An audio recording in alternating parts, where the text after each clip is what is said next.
To access the air filter, first open the hood.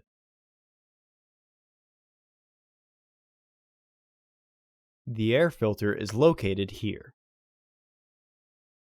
There are 4 fasteners securing the housing.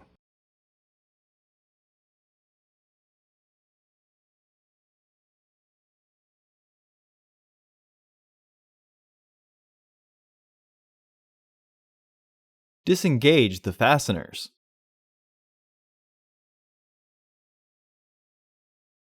Lift the housing and remove the old filter. Remove any debris in the housing. Install your new AF4066 filter into the housing. Re-engage the fasteners.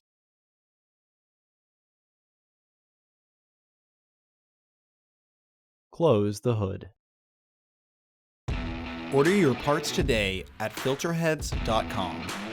Also, please like our video and subscribe to our channel so you won't miss any new content.